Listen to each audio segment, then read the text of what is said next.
This comment is asking if I could prove that all 2,000 of the billionaires are evil people. Yeah, I can. It's not even very hard. So first, let's put a billion into perspective. 1 million seconds is about 12 days.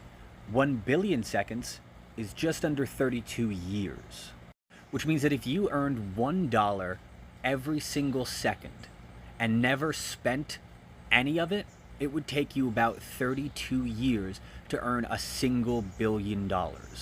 If you earned $5,000 a day from the time that Columbus started his infamous voyage, it would take you about 527 years to earn a single $1 billion. And there are people out there with multiple billions of dollars. Based on that math, we can conclude that there's no ethical way to acquire $1 billion because there's no physically possible way to earn that money solely through the value of your own labor.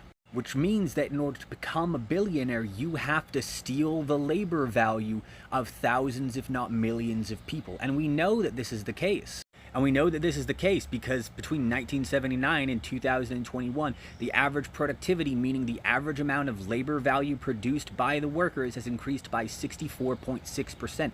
Meanwhile, the average wage of workers has only increased by about 17.3%. That's a difference of nearly 50% labor value. So already billionaires are stealing 50% or more of their workers' labor value so that it can sit around in investment funds and stock portfolios, providing nothing of value to society. And when we start to take certain other things into account, it gets even worse. There are currently over 582,000 homeless people in the United States, many of which are children. And in the year 2020, there were more than 34 million food insecure people in the United States. That's about 10% of the population that doesn't know where their next meal is going to come from. Now, do you know how much it would cost to end homelessness in the United States? According to the Department of Housing and Urban Development, it would cost $20 billion to end homelessness in the United States. And there are currently 770 billionaires in the United States, putting aside the fact that Elon Musk alone could end homelessness for half the cost of what he paid for Twitter. If we split it up evenly across all 770 of them, each of them would only have to pay out a lowly $26 million.